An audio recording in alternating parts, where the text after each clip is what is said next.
Welcome back to the workshop. I think it's time to have a look at something that I completely forgot about, and that is the alternator. Fairly vital. This is the alternator that came off the car. It used to live up in here. It was mounted using the heaviest alternator bracket in existence that bolts up in here. And because that wasn't heavy enough, Alpha added another strengthening brace across the front like that. Now, unfortunately, due to the location of the engine, the alternator in its standard location fouls this chassis rail quite badly. My original plan was to just get a smaller alternator to fit in a similar spot, but I've since determined that I am going to require quite a number of electrons in this vehicle with all the electric water pumps, large thermo fans, and big fuel pumps and the like. This alternator is 120 amps. That's quite a lot of amps.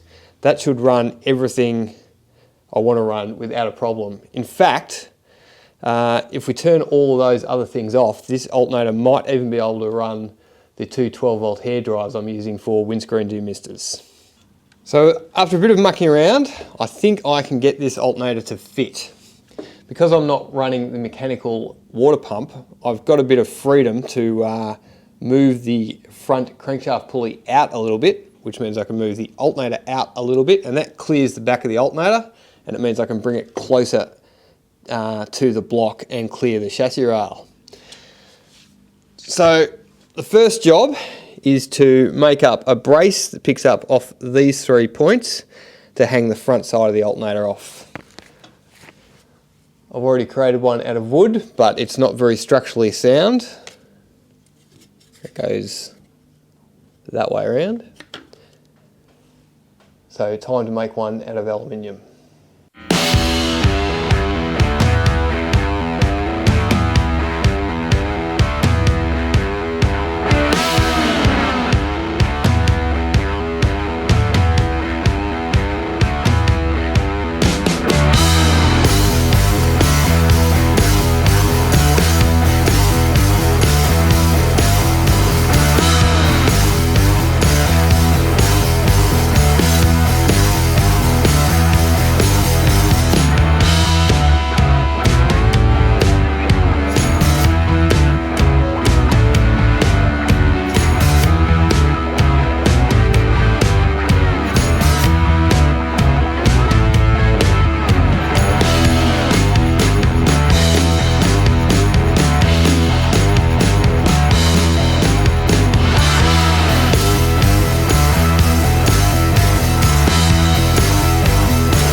That fits in there very nicely.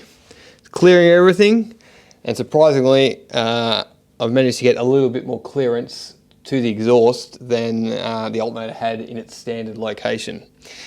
Unfortunately, I think that bracket is the easy one. Now it's on to supporting the back of the alternator.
The last things we need to do is weld this back plate onto this frame.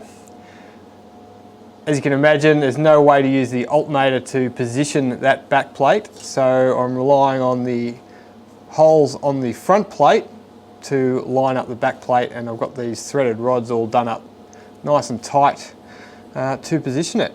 So in theory that should be in the right spot. We'll tack it in and give it a try.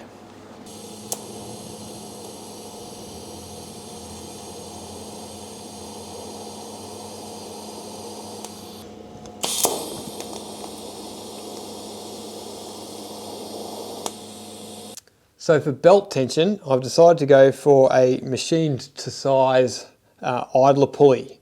There's already a mount on the block suitable for accepting the pulley, and this is obviously a lot simpler and a fair bit lighter than an adjustable arrangement.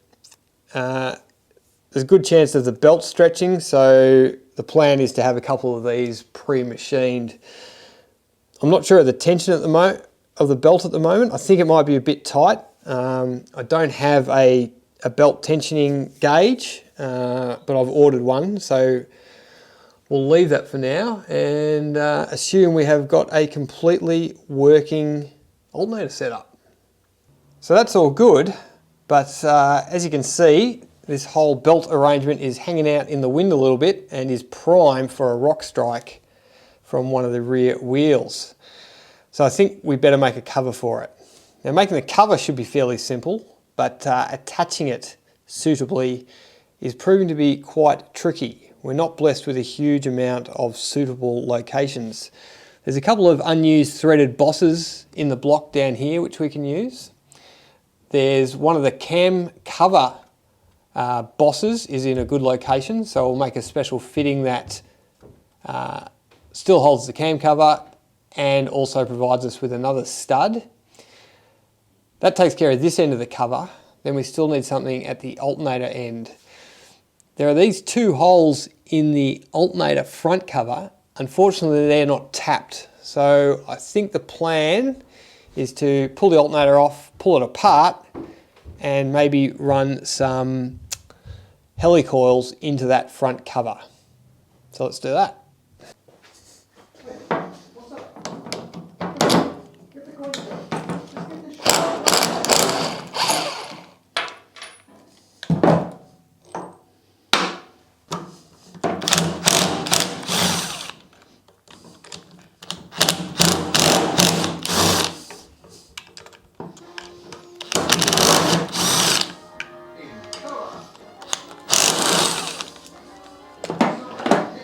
Unfortunately, on inspection of these holes, there just isn't enough meat to safely run a helicoil through.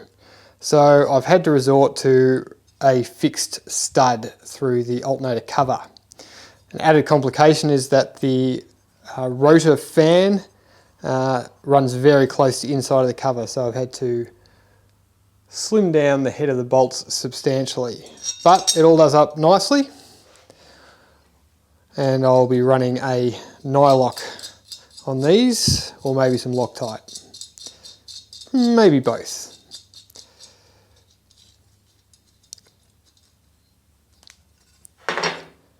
So now we have some nice fixing studs for the belt cover on the alternator side. Time to machine up the other fittings we need. First job is to basically replicate this little shoulder bolt, but we want a 6mm stud hanging out the end of it as well.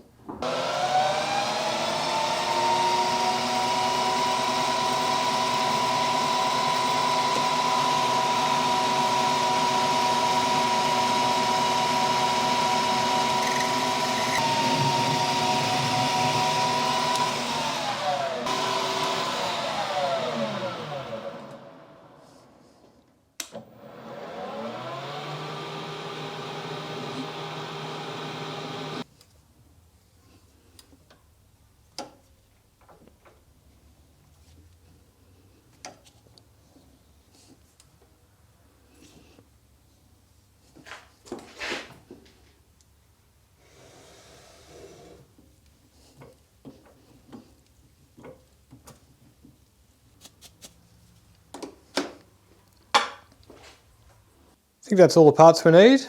Only one thing left to do.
So finishing off that cover plate marks the end of the alternator installation. Happy with how it's come out. We've got a really good fit all the way around to limit the size of the boulders that can get in there and wreak havoc with the belt. It might seem a bit extreme, but it's amazing the sort of rocks that those Aspect tyres can throw up. You've probably noticed also I deleted the 5th stud. It was total overkill, and it was in a pretty bad position anyway. These 4 studs are more than enough. So I'll trim these off to length. They're a little bit long, and I'll probably get some nice dome nuts to throw on there to finish it all up. So with what should be a fully functional and protected alternator, I think that's a pretty good spot to finish this episode at. Small update on the CV removal. I cracked the sads and pulled the angle grinder out and cut the axle off, managed to disassemble the CV. Then I put the stub of that axle into my press and maxed out the press at 6 tonne, still couldn't push the end of the stub axle out. Ended up clocking it up in the lathe and machining the back of the axle out so that I could see the circlip. And on on inspection, there was absolutely no way that circlip was coming out with that method. The circlip had shifted right across, so at least half of it was fully engaged in the teeth, and yeah, absolutely no chance it was coming out. So had to destroy an axle, didn't need it, but I don't think there was any other way. Speaking of CVs, I think the next episode we'll be moving back on to what is hopefully the last drive shaft fix. And to do that, we need to assemble the entire rear suspension. But that's a big job, and I want to have a beer, so thanks for watching.